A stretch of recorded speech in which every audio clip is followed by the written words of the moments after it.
I'm very grateful to be with all of you today. Thank you, Gopi, for opening the doors to this world-renowned, most influential institution of Google,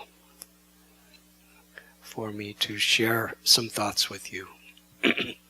And my sincere gratitude to each and every one of you who has come today. I was asked to speak on the subject of the currency of relationships. Generally, we think of currency as a medium for exchange, as a means of expressing what has value. And so often in the world today, we underestimate the currency of relationships because we become distracted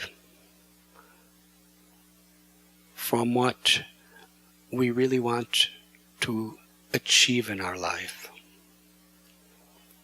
Emerson wrote that the reason why this world is in so much chaos and conflict, with so much dissatisfaction, is because people are disconnected from their own selves. What is happiness? What are we really looking for? The tendency, not only today, but always through our human history, is that we become so distracted toward things that are relatively superficial, and we lose our scope of what's really important in life. There's an analogy I learned in South India. There's a bird called a crane.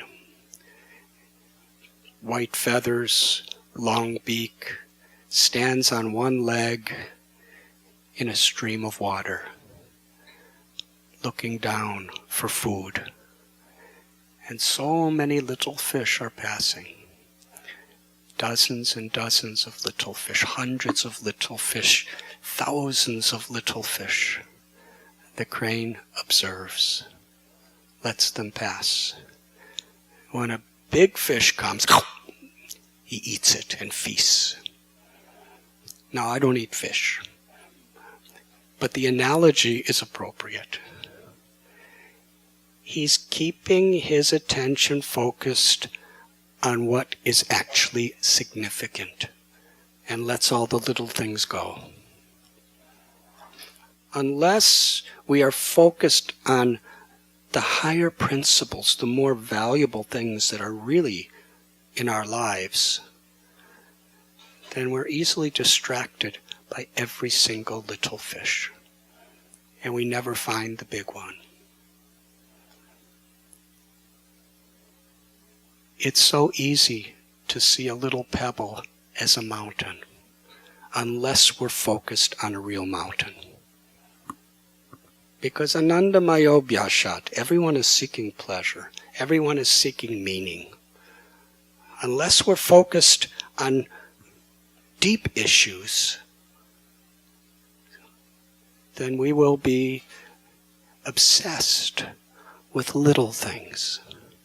And this is especially true with relationships.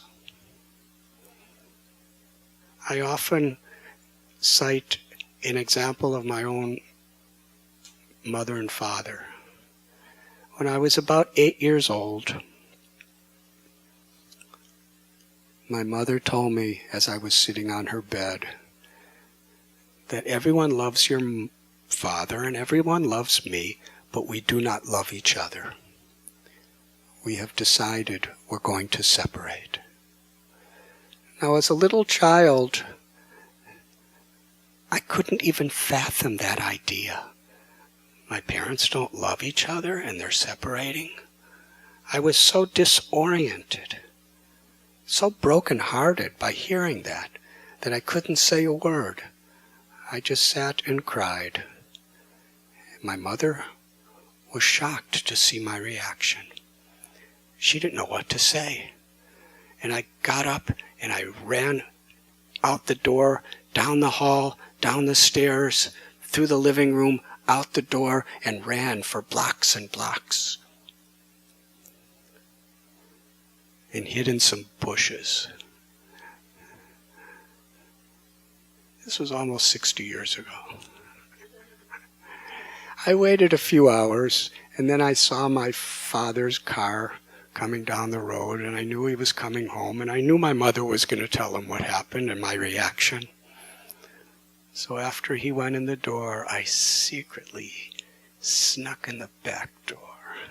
And when he went into his bedroom to meet my mother, and they closed the door, I secretly put my ear to the door because I wanted to hear what they were going to discuss. My mother told my father what she said and what happened. There was complete silence. And then I heard them both say, for the sake of our children, we are going to make this work. It wasn't easy for them. They struggled. But they had a higher principle than their own disagreements. They had a big fish to focus on. And over the years, it was hard work for them, I know. But I saw perhaps the most united, loving relationship between two people that I had seen. They earned it by focusing on the higher principle. They let all the little things pass. And my own guru, Srila Prabhupada, I remember he was giving a talk at a marriage. And he gave an analogy about Mahatma Gandhi. He said, he's quoting from Mahatma Gandhi's autobiography, I believe. One time Gandhi and his wife had a serious argument. And Gandhi got angry and said, "Get out from here." So his wife left. And she sat out on the street in front of the house for some hours. And then Gandhi came out and he saw his wife still there. He says, "What are you still doing here?" And she said, "I have nowhere to go." And he said, "All right, let's just forget it." And she said, "Yes, let's just forget it." And Srila Prabhupada explained, when we have disagreements, if we have a higher purpose that we're recognizing of why we're together, then we can easily, or maybe not easily, but we understand the necessity of forgetting all these little things. Somehow or other adjusting. I left college after one semester, so I don't know too much about technology or medicine.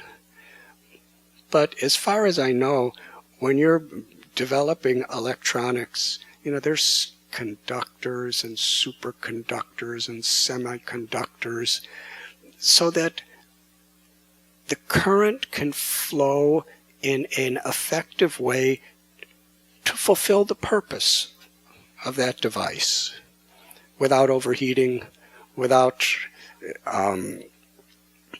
conflict between the different components. That type of circuitry is required in our relationships with each other.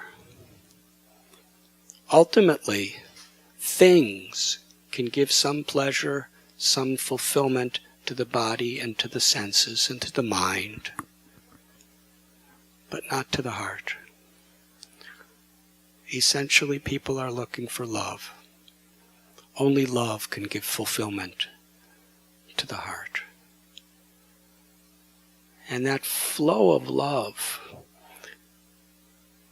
like the heart itself, pumps blood and receives blood. But if there's plaque in the arteries, then the flow both within and out of the heart is blocked. The plaque of selfish desires,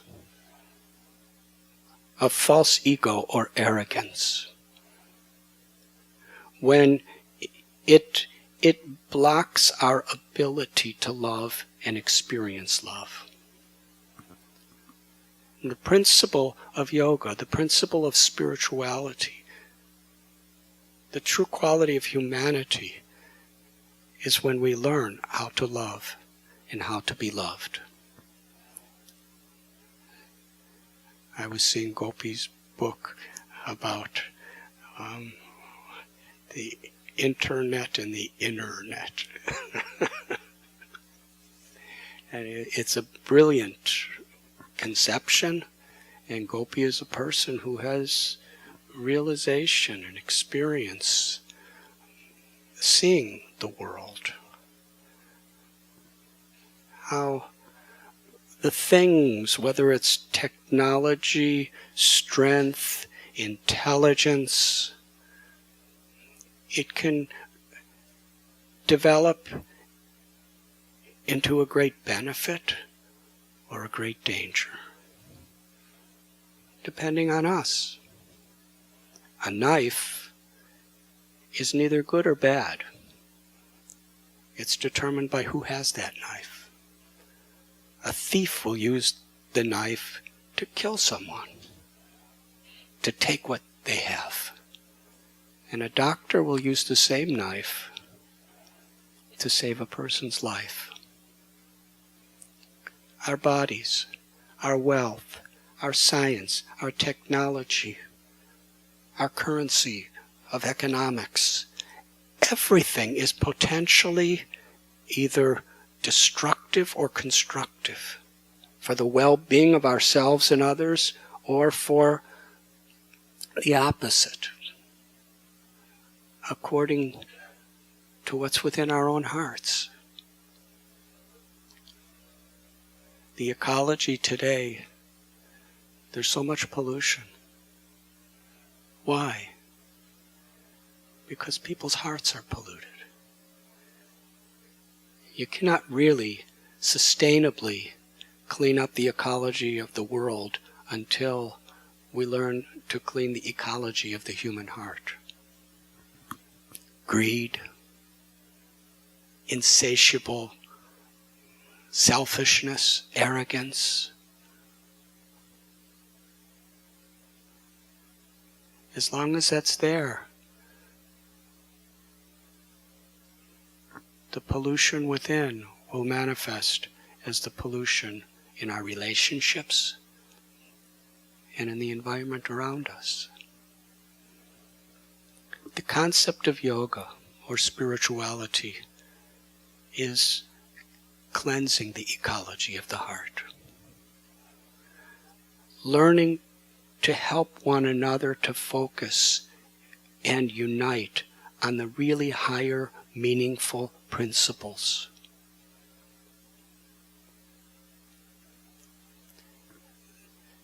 Srila Prabhupada, my teacher, gave an example. If you throw a stone in the middle of a pond, the circles that come out will all be harmonious with each other. But if you throw different stones in different parts of the same pond, all the different circles will collide because they have a different center point. Yes, there are different religions in this world, and there are different races and different nationalities and different people with different occupational tendencies and different roles in society. But what do we all have in common? What is this higher principle? who are we? It's very difficult to see the unity among us unless we really have something to unify.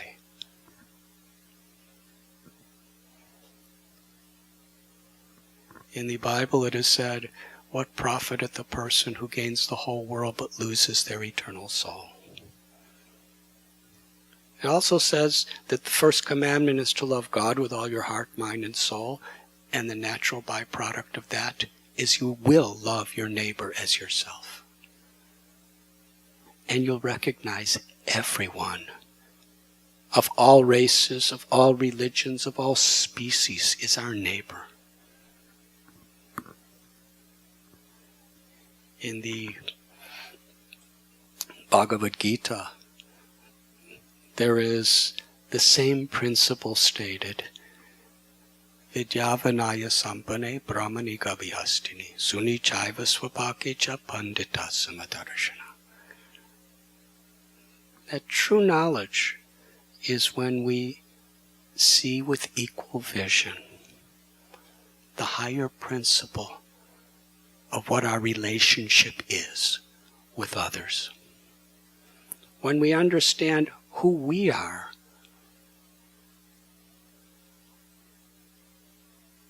am I this body or am I in this body? Am I this mind or am I witnessing life through this mind? These are serious questions that are rarely pondered in today's world. The beginning of true spiritual knowledge in all various traditions is to understand, who am I? And what is my relationship with others? The Bhagavad Gita tells Najayate Mriyate Va Kadachit, that we are the Atma, the living force that is seeing through the eyes and tasting through the tongue and hearing through the ears. The nature of that spirit is it is beyond birth and beyond death. It is a part of God. And every living being is of the same source. When we actually connect to the truth of who we are, we can understand our relationship with all others. The nature of life itself, the nature of the soul, is to love and to experience the infinite love of the Supreme, to be an instrument of that love. When that is the principle, that is our focus, then we can remain united with respect under all of the various stormy conditions of this world. This building is very beautiful, but it's only here because there's a foundation. Without that foundation, however architecturally pleasing a structure may be, when the storm comes, it will collapse. What is the foundation of our own state of being? What is the foundational principle of our occupation, our family relationships, in our interactions with the environment and the world? When we have a strong inner foundation, when we find that peace, that inner fulfillment, that inner love that is within us, that is our nature,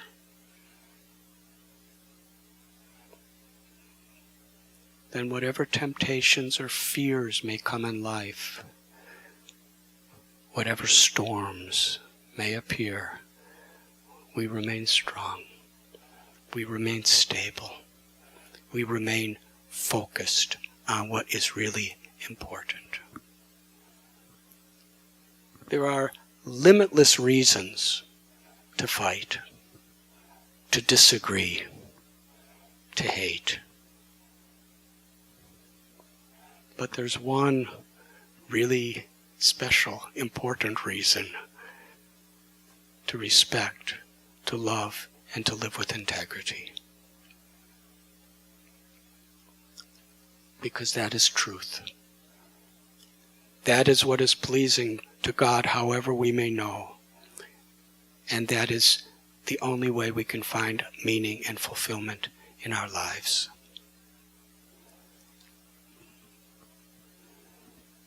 What is within us is expressed.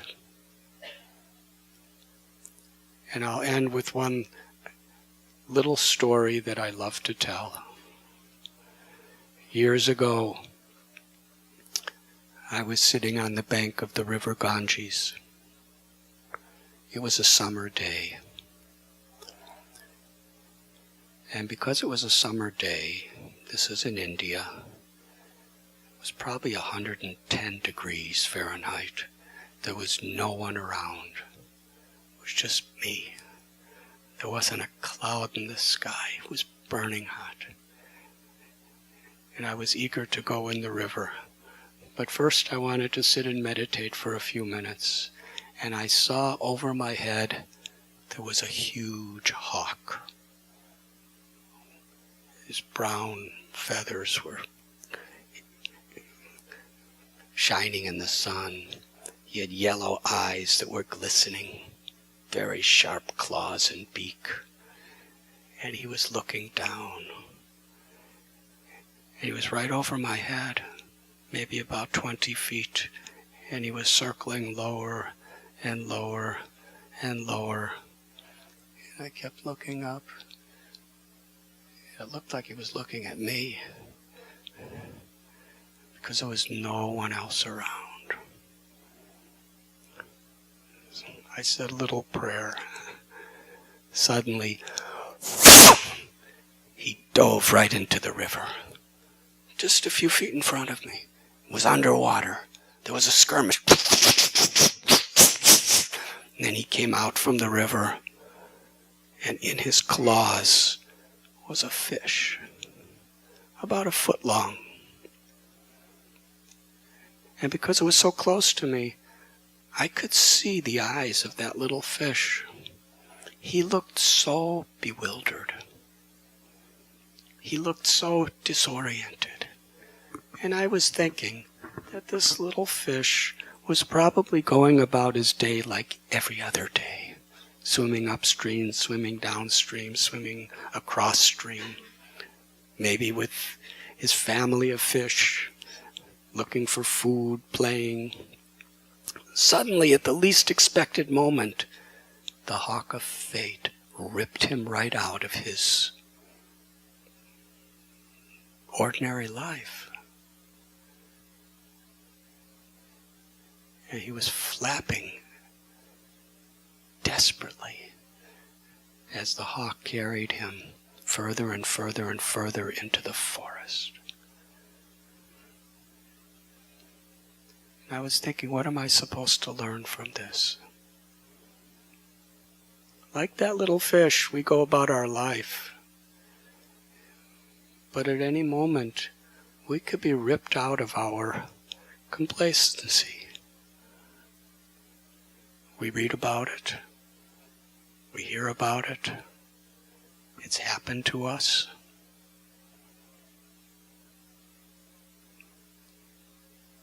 But if that fish was swimming deeper, the hawk could not reach it. And similarly, when we find our meaning, our purpose, and our fulfillment within ourselves in a deeper way, and when our relationships are focused in a deeper way for a higher purpose, then the inevitable changes of this world, the sunny days and the stormy days, cannot disturb us.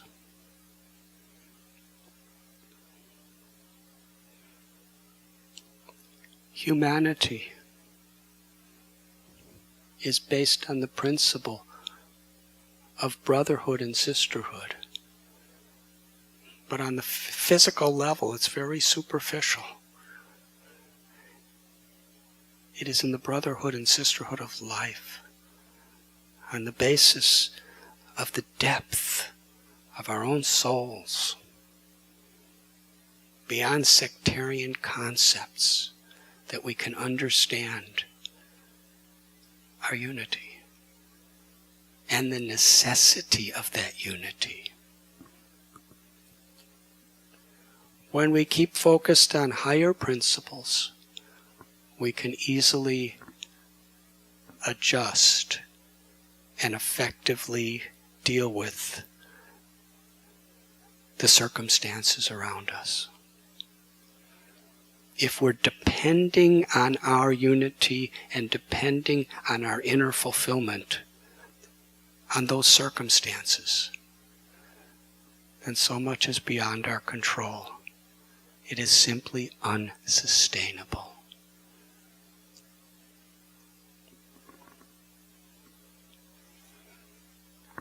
Great leaders help people to unite on these higher principles. Parents, political leaders, spiritual leaders, leaders within various types of companies. And the highest, deepest connection comes from learning how to love. Love is an expression of the heart. Love is when we value unselfish service for the well-being of others. Compassion is the natural expression of a loving heart. It's the greatest need in the world today. In all of our companies and all of our relationships, to learn the value of compassion. Thank you very much.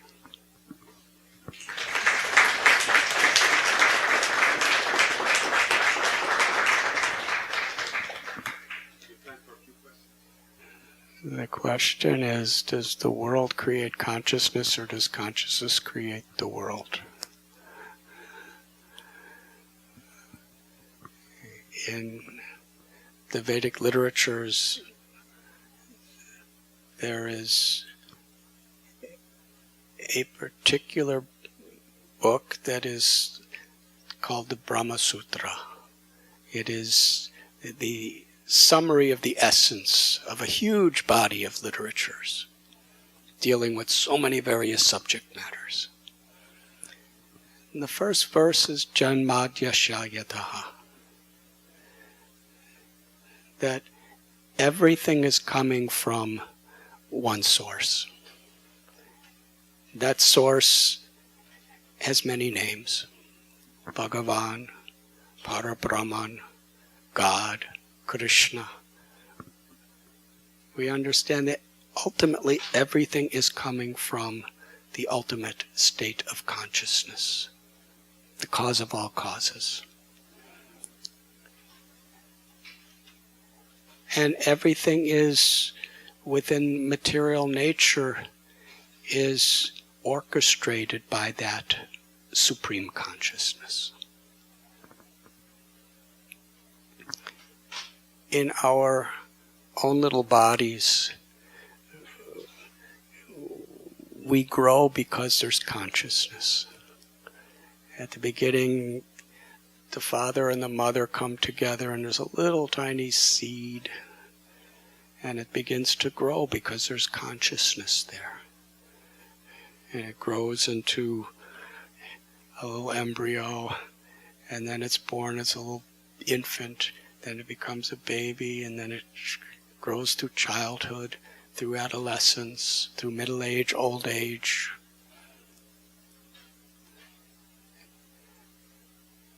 When that conscious force leaves the body, there's no more growth. There's only dwindling. Yes? Similarly, today I was taking a walk and I saw this enormous redwood tree. It's, I don't know how many centuries old it is, but it's still growing and growing and growing because there's conscious life within that tree. But when the conscious life is no longer there, it cannot grow. The little flower, there's consciousness within that little flower that makes it bloom and gives it its fragrance. So we see in our own practical experience how wherever there's consciousness, there's growth, there's development. So from a spiritual perspective, it is consciousness that is the source of everything that exists. And there's an ultimate supreme consciousness that's the source of everything. Is there a recipe to keeping focused on these higher principles in our lives?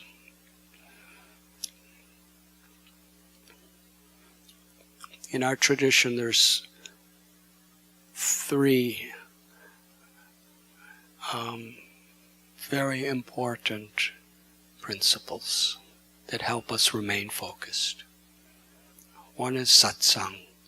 Satsang means to be with enlightened people and to be with people who are striving for enlightenment, to help us remain focused, to help inspire us. It's very important. Who we associate, what we associate with, very much influences the values we have in our life. If you put an iron rod in fire, after time it becomes red and hot like fire. If you put that same iron rod in ice, after some time it becomes as cold as ice.